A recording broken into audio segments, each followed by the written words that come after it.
Europe 1 Soir Week-end. 19h, 21h, Stéphanie Demuru. Merci de nous rejoindre dans Europe 1 Soir Week-end, deuxième heure. On accueille Charlotte Dornelas, journaliste au JDD. Bonsoir Charlotte. Bonsoir Stéphanie. Elliot Maman, chroniqueur politique. Bonsoir Elliot. Bonsoir. Et l'heure d'accueillir mon invité de 20h10. Ce soir, une femme issue de l'immigration, une femme qui rejette toute injonction identitaire et qui déclare son amour à la France. Bonsoir Claire Cos. Bonsoir.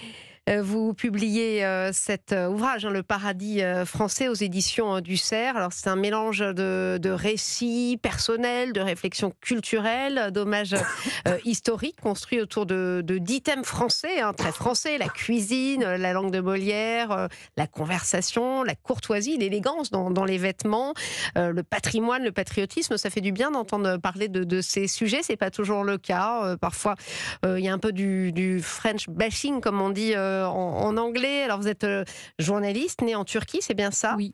Élevé en France, oui. En Alsace, oui. Précisément. Pourquoi avoir ressenti le besoin de déclarer votre amour à la France, Claire Cos? Alors, tout d'abord, je voulais vous remercier de l'invitation. Je suis très très heureuse d'être à votre micro. Merci. Bien, écoutez, dans l'actualité qui est morose, j'avais envie d'écrire quelque chose de beau. J'avais envie qu'on entende aussi autre chose sur le paradis français qui est sous nos yeux, en fait, à portée de regard tout autour de nous, rappeler les belles choses de la France. C'est vrai que je suis arrivée à l'âge d'1 an en France, mais j'ai été élevée comme une étrangère parce que mes parents sont d'origine turque et en fait je grandissais en France, mais sans connaître en fait la culture française et voilà. Quand vous dites que vous avez été élevée comme une étrangère, ça veut dire quoi? Par vos parents ou par le regard des autres? Non, par mes parents qui en fait à la maison. Enfin, lorsqu'on est arrivé au départ, mes parents étaient plutôt dans une démarche de s'intégrer. Donc, à la maison, le soir, il y avait Delon, Belmondo, Claire Chazal à la télévision. Donc, on s'imprégnait de la culture française. Et puis, lorsque mon père, un soir, est arrivé avec l'antenne parabolique, ça a mis un coup d'arrêt total à leur intégration, en fait, à leur désir de comprendre la société française. Donc, en cela, moi, j'ai été élevée comme une étrangère, puisque parce qu'ils ont commencé à regarder la télé turque plutôt. Voilà, ça, les références culturelles, cinématographiques, l'actualité, tout était lié au pays d'origine. Et dans ce livre, en fait, j'ai eu une énorme chance en devenant journaliste. D'abord, quand je sortais de chez mes parents, donc qu'ils me transmettent leur culture, c'était évidemment pas un problème. Mais moi, j'étais d'abord française parce que je ne connais pas la Turquie. Moi, je suis arrivée à l'âge d'1 an, j'en ai 42 aujourd'hui, et je n'ai connu que la France. Et quand je sortais de l'appartement de mes parents, mais tout ce que je voyais m'émerveillait, jusqu'au gravillon par terre, jusqu'au bruit que mes chaussures faisaient sur le gravillon, et je me disais, mais quel pays fantastique, merveilleux. Et donc j'ai voulu raconter à travers mon itinéraire, mais c'est pas de moi dont je parle, c'est vraiment de la France que j'ai vue à travers mes yeux de Française d'origine étrangère qui découvre ou redécouvre des belles choses que parfois on oublie ou que certains ne veulent pas voir, et comme vous avez dit, font vous dites en gros, la France est un pays qui mérite d'être aimé, compris et transmis. Bien sûr, parce que pour aimer la France, il faut la comprendre, et pour la comprendre, eh bien, il faut la regarder. Moi, tout m'émerveille dans la France. Je dis pas que tout est beau et tout est rose, mais moi, ce qui m'intéresse, ce sont les belles choses de la France. Et quand vous marchez dans la rue, vous voyez une façade raconte quelque chose, il y a une plaque, il y a une histoire, en fait. C'est ça qui m'intéresse. Et même les noms de rue, des choses aussi banales que ça, en fait, racontent quelque chose. Si la rue s'appelle la rue de la Truanderie, c'est parce qu'il valait mieux pas y mettre les pieds. Il y a ça qui me fascine dans la France que je vois au quotidien. Tout a une explication. Et ça, je trouve ça, en tant que personne, ça, je trouve ça très intéressant. Je suis très curieuse. Et en tant que journaliste, bien sûr, tout ça m'intéresse. Vous avez écrit, Charlotte Dornelas, un article justement sur Claire Cos. Il fait très beau. C'est rare qu'on entende. Alors déjà, les Français parfois ont du mal à dire du bien de leur pays. Malheureusement, on le disait, on est dans une période assez morose où les gens râlent un petit peu beaucoup. Et c'est peut-être encore plus rare qu'on entende une enfant de l'immigration qui se retrouve à défendre la culture française avec presque une ferveur supérieure à ceux qui y sont nés. Il y a une ferveur, en tout cas, qui est celle en effet, de la découverte, je crois. Parce que je suis pas sûre que les Français disent du mal de la France au sens où Claire l'a décrit. Au contraire, il y a beaucoup de Français qui aimeraient la retrouver pour pouvoir la poursuivre, on va dire, cette France-là. Parfois, les Français râlent. J'en fais partie, je râle également. Bon, voilà, mais comme ça fait partie du génie français. Exactement. Mais simplement, il y a aussi des attentes aujourd'hui ou des critiques qui sont faites à la manière dont est gouvernée la France, à la manière dont les choses se poursuivent précisément. Mais ça va au-delà, en effet, du paradis français qui, je crois, est décrit dans ce livre. Moi, ce qui m'a beaucoup plu dans le livre, c'est que souvent quand on parle, et notamment quand on s'adresse, parce que l'assimilation aujourd'hui, la question de l'assimilation, elle se pose aussi bien pour les enfants issus de l'immigration que pour les enfants qui sont issus, d'origine française. Pourquoi est-ce que je dis ça? C'est qu'il y a eu une coupure, il y a eu une volonté de déconstruction, il y a eu une volonté de déracinement de la culture française. Et aujourd'hui, même les petits Français de souche, comme on dit, ont besoin d'être réassimilés à la culture française, ont besoin de la réapprendre. Et on nous dit en permanence, qu'est-ce qui fait qu'on est tous ensemble? C'est que nous respectons des valeurs communes, les valeurs de la République. Donc ce sont finalement ce qui ferait notre commun, ce ne sont que des abstractions, des idées qui volent un peu en l'air, auxquelles on se rattache, auxquelles chacun potentiellement donne sa définition. Claire Koch, dans ce livre, décrit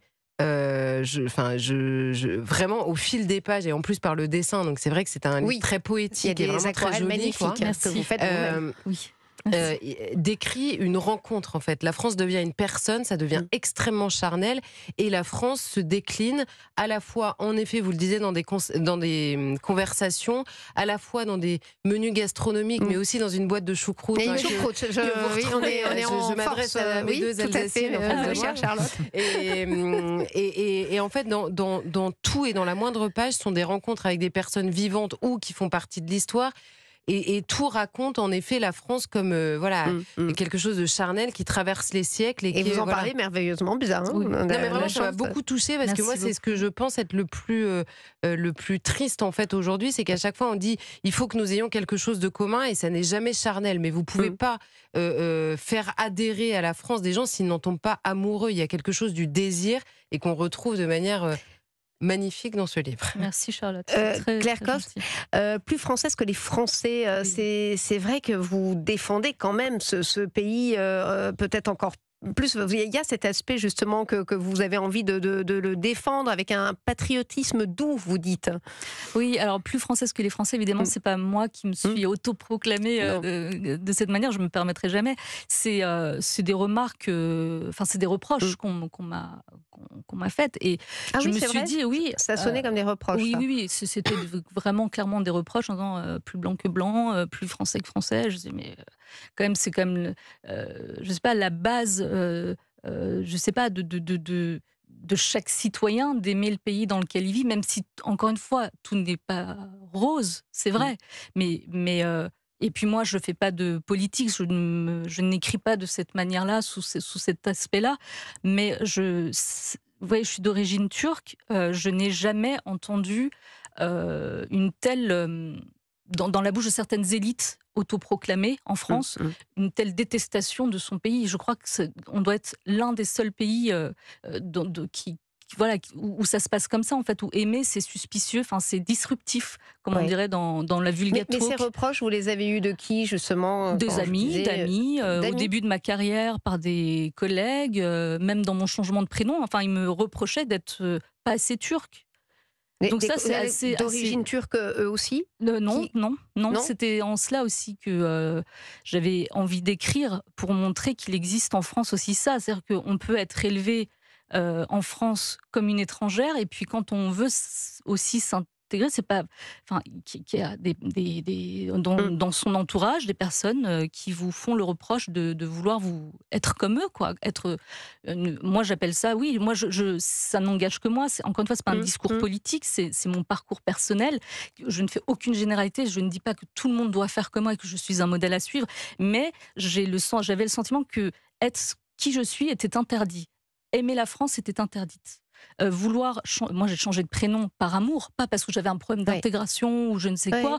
J'avais choisi un prénom français par amour, parce que ça s'est souvent fait par le passé, sans me comparer à ces illustres personnages de l'histoire. Mais Romain Gary, il s'appelait Roman, Marie Curie, c'était Maria, même Anne Hidalgo, elle est née Anna. Et voilà, c'était pour moi une preuve d'amour. Mais c'était le cas d'ailleurs dans l'immigration des années 70, Oui. La question l'immigration ne se posait italienne. pas. Oui. Moi, je ne vais pas parler de moi, mais vous disiez que j'étais alsacienne, je suis à moitié italienne. Mon père est arrivé, il était italien, il n'était pas question de parler italien, il n'était pas question de ne pas s'intégrer.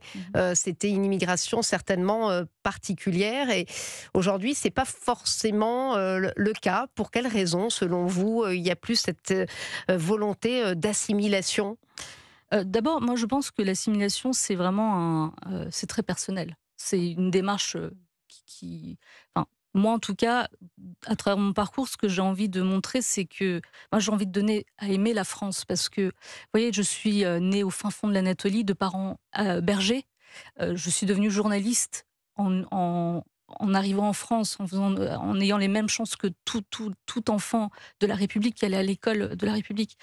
Et voilà, c'était par reconnaissance. Et je trouve que ce qui est terrifiant, c'est encore une fois des profils comme moi, eh bien, ça dérange, ça gêne. C'est souvent par des personnes qui se présentent comme progressistes, qui, elles, ont un discours politique. Et mon profil, je comprends que ce ne correspond pas à leur vision, mais ils n'ont pas le monopole de l'appartenance, du sentiment d'appartenance à la France. Donc, je sais que je ne suis pas la seule, et je reçois régulièrement, pas quotidiennement, mais régulièrement des messages dans ce sens, de personnes qui me remercient en disant « Je suis comme vous, je me sens comme vous, merci de raconter ce que vous racontez ». C'est quand même incroyable ce que vous nous dites. Elliot Maman. Oui, j'ai des origines notamment nord-américaines, et quand je vais aux États-Unis, par exemple, il y a une chose qui me frappe à chaque fois, c'est l'importance de la présence iconographique, notamment du drapeau américain. Et ça peut être absolument partout, tant chez les particuliers que dans les gares, dans les aéroports, où chacun joue un peu à qui aura le plus grand drapeau américain. Est-ce que vous avez l'impression que l'on a cette même importance de référence à l'imaginaire du drapeau français, ou est-ce qu'il nous manque, et en quoi il pourrait, qu'est-ce que ça révèle selon vous? Moi, personnellement, il nous manque, personnellement, évidemment. Moi, c'est factuel ce que je vais dire. Je trouve qu'on a ce drapeau, il est toléré à certains moments, par exemple pendant un match de foot ou pendant les attentats.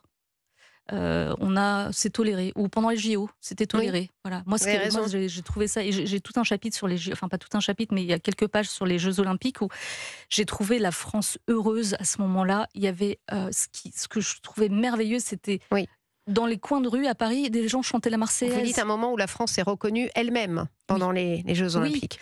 Mais c'était magnifique, c'est possible. Et ça m'a tellement bouleversée. Je me suis dit, il faut que je l'écrive. Voilà, la France joyeuse, tout le monde était joyeux. Toutes les vidéos que vous voyez sur les réseaux sociaux, enfin, moi, ça m'a beaucoup plu, cette période des Jeux Olympiques. Et comment finalement expliquer qu'il doit y avoir ce type d'événement majeur pour que la France se reconnaisse elle-même et que ça disparaisse quasiment aussitôt après? Je ne sais pas, il y a ce que vous disiez, une certaine forme de détestation par une partie, évidemment, pas de tous les Français, parce que moi, donc j'ai la chance d'être journaliste, et j'ai beaucoup voyagé en France, dans les villages. Il n'y a pas ce problème, en fait. Vous voyez, par exemple, quand je vais dans le Périgord, il y a des mâts de mai. J'avais découvert ça, et je trouvais ça fantastique. C'est à la gloire du patron, avec un drapeau français. C'est merveilleux. Donc, moi, j'arrive dans le Périgord, je vois ce drapeau, je me demande ce que c'est, quelle est la signification, avec des petits rubans tricolores, et je vais dans un bureau de poste et je demande à la dame ce que c'est, et elle m'explique que c'est des employés qui rendent honneur à leur patron. Et dans les villages, en tout cas, il y a cet amour de la France, de la patrie. Moi, en écrivant ce livre, ce que j'avais profondément envie, bien sûr en toute humilité à ma petite échelle, c'était de réenchanter le mot patrie. C'est joli, Charlotte Dornelas, ça vous parle? Ouais, moi, j'ai une question à vous poser, parce que on a suivi un peu votre histoire, on va dire, votre rencontre avec la France à travers divers livres que vous avez écrits, et vous avez raconté justement le rejet de votre famille, puis le rejet des personnes à qui vous cherchiez précisément à ressembler, avec qui vous cherchiez à faire un pays, une partie de ces personnes-là, évidemment. Et quel a été le déclic de cette rencontre avec la France? C'est passé par quoi? Alors, j'en parle un Parce petit que peu. le chemin était caillouteux, quoi, pour Oui, le dire tout à gentiment. fait, tout à fait. Je pense que déjà mon parcours scolaire était un peu différent. J'ai jamais été dans la norme. J'ai jamais été dans le moule, si je puis dire. En fait, je pense que ça déjà au départ. Enfin, j'essaie de comprendre moi aussi, hein, parce que j'ai pas toujours la réponse encore maintenant, mais j'en ai une partie. Moi, j'ai commencé avec un BEP un BEP vente, un bac pro. Donc déjà, Ah oui. j'étais pas destinée à aller à l'université, mais je rêvais quand même d'aller à l'université. Donc j'ai fait une fac de musicologie, ce qui n'a rien à voir avec ce que j'avais fait au départ. Et en fait, là, ça m'a ouvert un monde. Je ne comprenais rien aux cours magistraux Ah oui. que j'écoutais. Ben oui, parce qu'en fait, en plus, j'ai pas fait de solfège. Je me retrouvais avec des personnes qui avaient l'oreille absolue, qui avaient 10-15 ans de conservatoire derrière eux, qui parlaient une autre langue avec des notes de musique. Et en fait, ça m'a ouvert un monde à la musique classique, à l'opéra, au théâtre, tout ça. En fait, je travaillais comme femme de ménage et je payais une étudiante pour qu'elle me donne des cours de piano et de solfège, pour que j'essaye un petit peu de suivre quand même. Donc, il y a ça, bien sûr. Il y avait aussi mon désir de devenir journaliste et voilà, des figures comme Anne Sinclair, Claire Chazal, même Michel Drucker avec ses émissions culturelles. C'était des grandes émissions culturelles qu'on n'a plus aujourd'hui, où il y avait des artistes qui venaient se produire en direct. Enfin, Oui, tout vous ça, décrivez ça une joue. France un petit peu d'avant. D'ailleurs, vous parlez des clochers, des bistrots, des lampadaires. Bon, j'espère que c'est pas complètement avant. ça. Non, c'est mais encore c'est vrai que, bah oui, vous savez, moi j'ai remarqué que dans certains villages, les Oui, cloches ne sonnent plus. Par Mm. exemple, moi j'aimais bien quand j'étais petite, dans les Oui. villages alsaciens, entendre les Oui. cloches. Bon, ça sonne toujours en Alsace. Mais c'est vrai que c'est un petit temps, ce temps est un peu Ouais. révolu. Moi, je dirais que le paradis n'est pas perdu. J'ai toujours un regard optimiste et j'essaie de. C'est pas que j'essaie, c'est comme ça que me suis construite à force.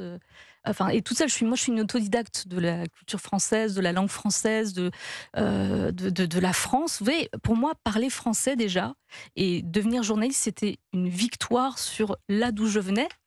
Donc, maîtriser la langue française, pour moi, c'était vraiment de lui rendre honneur, de bien utiliser les bons mots français quand le vocable français existait.